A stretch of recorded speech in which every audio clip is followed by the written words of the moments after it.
What happens when live TV goes too far? The 1960s weren't just peace signs and flower power. They were also home to some of the most outrageous, censored, and nearly erased variety shows in American history. These were the programs the FCC either slapped with fines or buried under red tape. Let's rewind the reel and uncover the 18 scandalous variety shows from the 60s that mainstream history tried to erase. The Smothers Brothers Comedy Hour, 1967 to 1969. On the surface, it looked like a lighthearted folk comedy. But behind the curtain, the Smothers Brothers Comedy Hour was ground zero for a cultural rebellion. Tommy and Dick Smothers infused their show with anti-Vietnam War commentary, civil rights critiques, and razor-sharp political satire that made CBS executives squirm. They booked controversial guests like Pete Seeger, banned from TV since the 50s, and let him perform waist-deep in the Big Muddy, a thinly veiled jab at President Johnson. Censors begged them to tone it down. They didn't. They leaned in harder. They made fun of censorship. One week, they submitted their script late on purpose so CBS couldn't pre-edit. The network retaliated, cutting segments, canceling reruns, and eventually firing them in 1969. The show became a legend not just for its comedy, but because it represented the first real televised rebellion against establishment America. The FCC was flooded with letters, some demanding cancellation, others praising its courage. In the end, the Smothers Brothers weren't just funny, they were dangerous. And for that, history tried to put their show in a vault and lose the key. That was The Week That Was, U.S. version, 1964 to 1965. Imported from the BBC, that was the week that was tried to be clever, fast, and above all, subversive. It featured skits, fake newscasts, and topical satire aimed at the political elite, long before Jon Stewart or SNL made it cool. But this was 1964, and no one in Washington was laughing. Anchored by David Frost, the show ridiculed Cold War paranoia, took jabs at Lyndon Johnson, and even mocked the FBI, drawing serious attention from behind the scenes. The humor was witty, but biting. Nothing was sacred. One sketch ridiculed nuclear drills, portraying school children ducking under desks while bombs fell, just as Americans were being told to do in real life. The FCC didn't issue a public statement, but insiders later admitted that NBC faced pressure to reconsider its programming tone. Advertisers were warned, sponsors dropped out. It didn't help that the show's humor came with British accents and a smug tone that some American viewers mistook for disrespect. Despite solid ratings and a cult following, TW3 was axed after just one season. It was too intelligent, too political, and too ahead of its time. And like many of these shows, it faded from mainstream TV history, not because it failed, but because it threatened the system. Playboy After Dark, 1969 to 1970. If the FCC had a fever dream, this was it. Playboy After Dark wasn't a typical variety show. It was Hugh Hefner's televised party fantasy. Filmed on a faux penthouse set, Hefner would host musicians, celebrities, models, and philosophers in a free-flowing format that felt more like a swingers cocktail party than primetime TV. There was no script, no rigid format, just jazz, flirtation, and thinly veiled innuendo. Everyone from James Brown to Jerry Garcia showed up, blurring the lines between high art and counterculture rebellion. The female guests, often scantily dressed and always orbiting Hefner like he was TV's own Gatsby. For 1969, this was nuclear-level scandalous. The FCC didn't outright ban it, but they closely monitored it, and stations in conservative states flat-out refused to air it. Sponsors were skittish. Some segments had to be cut entirely when they pushed the boundaries of what public decency allowed. Despite being short-lived, Playboy After Dark captured the spirit of the sexual revolution and refused to play by the rules. To the networks, it was an experiment in libertine broadcasting. To censors, it was a naked threat. And today, many have forgotten it ever aired. Rowan and Martin's Laugh-In, 1968 to 1973. Sock it to me? That phrase became the 1960s version of viral. But behind the psychedelic graphics, zany characters, and lightning-speed sketches, Laugh-In had a subversive soul. It was a show that hid razor-sharp political jabs inside slapstick chaos. If you weren't paying attention, you'd miss it. But the FCC didn't. The show mocked politicians, war, sexism, and racism. It featured one-liners about Richard Nixon, and then invited Nixon himself to appear in a bizarre meta move to disarm the satire. The FCC reportedly sent warnings about the show's inconsistent decency and pushed NBC to limit certain segments that lacked constructive intent. The female cast, Goldie Hawn, Judy Carn, danced in bikinis and body paint, giving the show a risque vibe, while characters like Artie Johnson's Nazi soldier stirred Cold War nerves. What made Laugh-In unique was its speed. It moved too fast to censor in real time, and by the time a complaint was filed, the moment had already passed. It was TV anarchy wrapped in a joke book, and for a while, it got away with it, but not without a trail of FCC memos and nervous executives behind the scenes. The Judy Garland Show, 1963 to 1964. You'd think a living legend like Judy Garland would be safe from scandal, but the Judy Garland Show was anything but safe. It was raw, erratic, and utterly human in a time when female stars were expected to be flawless dolls. Behind the glittery sets and musical numbers was a battle between Judy and CBS execs who wanted to sanitize her image. The show became infamous for its behind-the-scenes drama. Judy's exhaustion, weight fluctuations, emotional vulnerability, and clashes with producers were all tabloid fuel.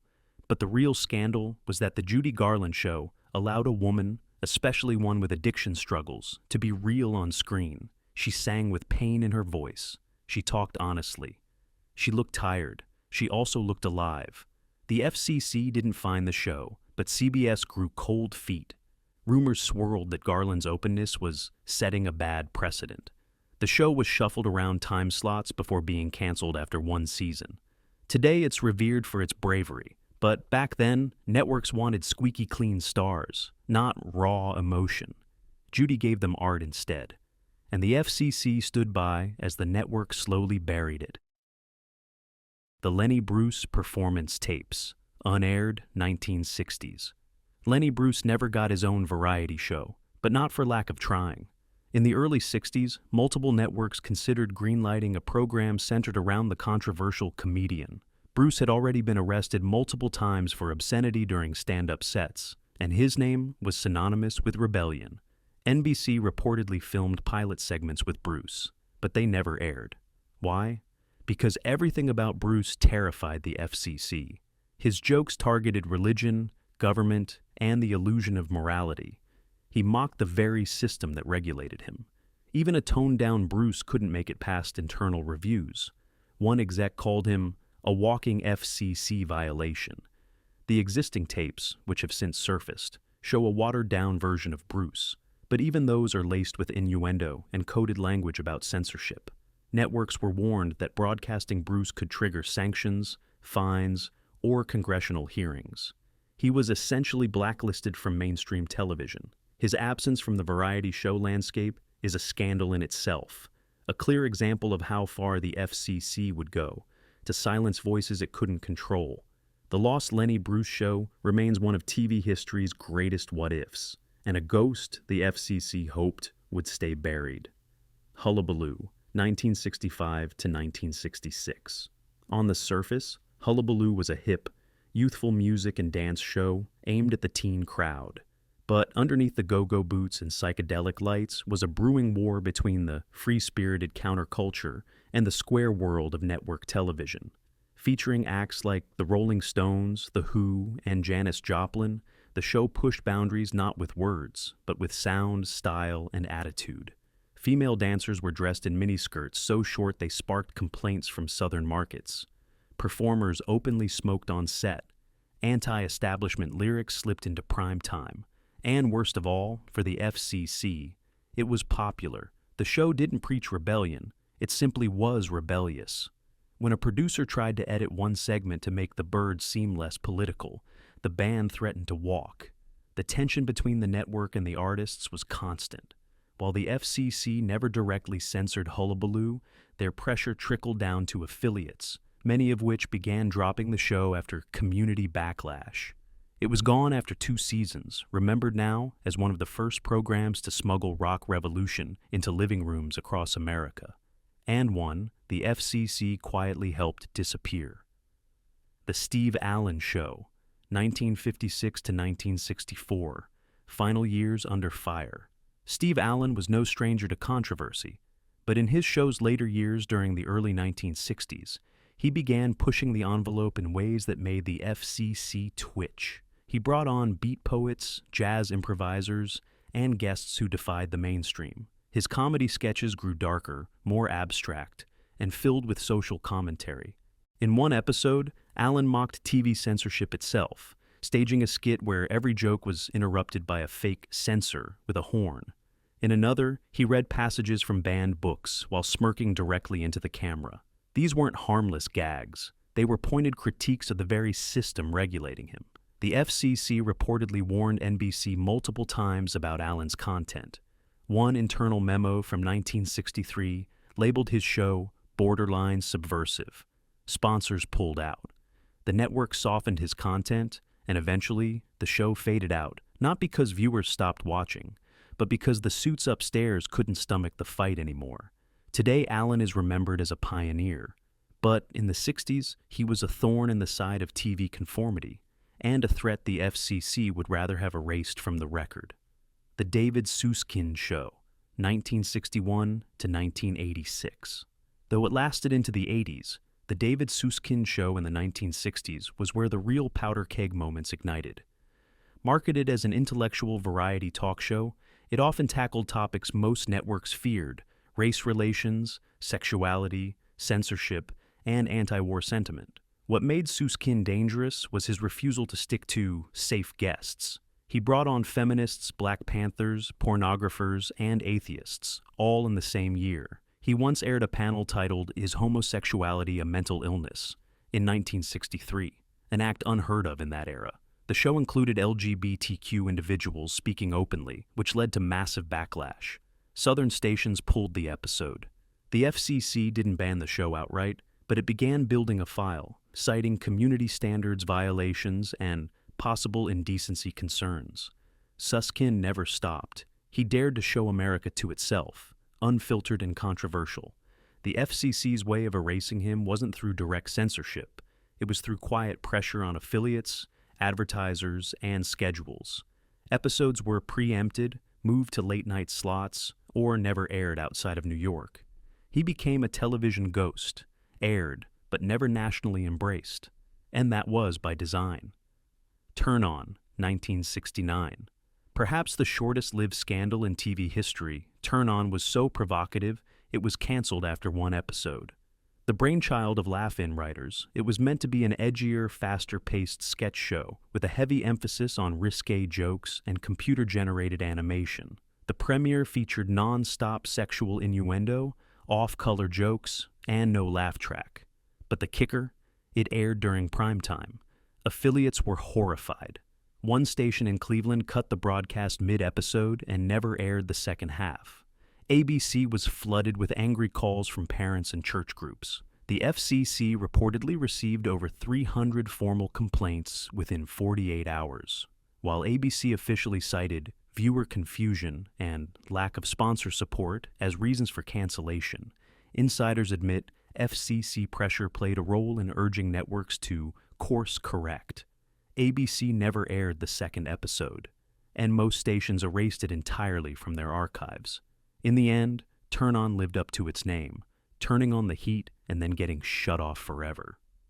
The Hollywood Palace, 1964 to 1970. A rotating host variety show, the Hollywood Palace was known for its glamorous stage, big-name performers, and Las Vegas-style musical numbers. But in its later seasons, it took a sharper turn. As the counterculture seeped into every crack of society, so too did it creep into the palace. Guest hosts began booking folk singers with political messages. Comedians began slipping in drug references and anti-establishment jokes. And the chorus girls, their outfits got skimpier and choreography more suggestive, triggering FCC concern about visual standards for family programming. One 1968 episode, hosted by Liberace, featured a controversial dance segment with male and female dancers in ambiguous, revealing costumes, a performance later cited in FCC bulletins as borderline obscene. Network execs were caught in a battle between Vegas glitz and 1960s revolution. They tried to sanitize the content, but the energy had changed. By 1970, the Hollywood Palace was canceled, not because it was unpopular, but because it could no longer straddle the line between glamorous nostalgia and modern rebellion. The FCC didn't erase it from memory, but it certainly helped smother the spark. Hootenanny, 1963 to 1964. On paper, Hootenanny was harmless, a folk music variety show featuring sing-alongs, acoustic guitars, and rustic charm. But the scandal behind the scenes told another story. As folk music became the voice of protest, the show's producers made a stunning move. They banned Pete Seeger from appearing due to his alleged communist ties. This act sparked backlash across the music community. Bob Dylan and Joan Baez boycotted. The public noticed. Hootenanny tried to survive by pivoting to less political performers, but the damage was done. The irony? The FCC never intervened directly. But their shadow loomed large. The producers had preemptively censored the show to avoid trouble. The result was creative suicide. A program meant to reflect the folk boom had gutted the very artists who gave it meaning. By 1964, Hootenanny was off the air. Its attempt to self-censor into safety became the very reason it collapsed. It's a classic case of a show being scandalous not for what it aired, but for who it silenced. The Jerry Lewis Show, 1967 to 1969. Jerry Lewis was always larger than life, but The Jerry Lewis Show, his 1960s variety attempt on ABC, was chaotic, polarizing, and often described by critics as television gone mad. What made it scandalous wasn't just the on-air antics, it was Lewis's refusal to follow a script. He'd curse on live tape, harass crew members mid-show, and perform crude jokes that were anything but primetime appropriate.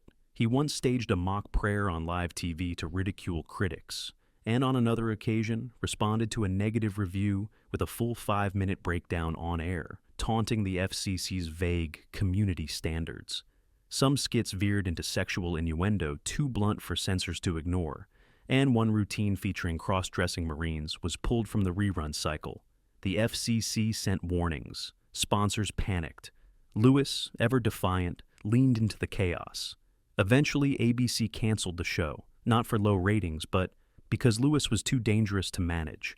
And once gone, the network rarely acknowledged it existed. To this day, few reruns survive, as if the show had been scrubbed from memory. That's how you know it rattled cages. Music Scene, 1969 to 1970.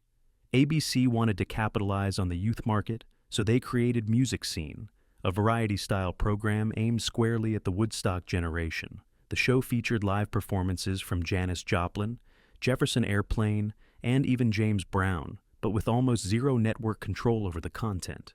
What followed was 30 minutes of anti-war lyrics, Black Power salutes, and unscripted political remarks on live air.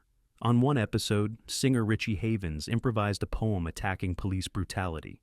In another, Stevie Wonder called out racial injustice before performing. The FCC couldn't stop it fast enough. Affiliates in conservative states dropped the show. The network was hit with sponsor withdrawals. Internal memos showed that executives were warned about potential consequences for airing content damaging to national cohesion. By mid-1970, Music Scene was gone, wiped clean from schedules and memory. It wasn't canceled because of low quality. It was canceled because it didn't know how to behave. The Danny Thomas Hour, 1967 to 1968. Danny Thomas was once the face of family-friendly television, but his short-lived variety show in the late 60s took an odd, and to the FCC, offensive turn. Seeking to stay relevant, Thomas introduced darker, more serious sketches, including one infamous episode that parodied the military-industrial complex by showing children playing with war toys that detonated real explosions. The segment was deemed traumatizing by parent groups. Several networks received angry calls, and the FCC quietly monitored further episodes. A later sketch where a priest, rabbi, and minister argue over God's sense of humor was considered religiously inflammatory by multiple affiliate boards. The backlash led NBC to cancel the show after one season. It wasn't just a ratings issue, it was a matter of keeping regulators happy. Thomas would return to more wholesome projects, but the Danny Thomas Hour vanished into network purgatory. The show wasn't just forgotten, it was quietly disowned. The Beat, 1965, unaired pilot. One of TV's most infamous lost shows, The Beat was a proposed ABC variety or music show hosted by poet Allen Ginsberg and avant-garde jazz musicians. Intended to showcase Beat Generation culture, poetry, stream of consciousness monologues, and progressive jazz, it was filmed but never aired. Censors were horrified. The pilot featured free-form poetry attacking religion, sexual repression, and Cold War politics. Ginsberg read lines that included subtle references to same-sex love, totally taboo for network TV. A topless female dancer was pixelated in early edits, but the network still pulled the plug. The FCC never had to act. ABC killed it before they could. But internal documents show that FCC regulators were aware and concerned about the episode's existence. The tape, believed lost. The show, vanished. The memory, a whispered legend among TV historians. A show too radical to even exist.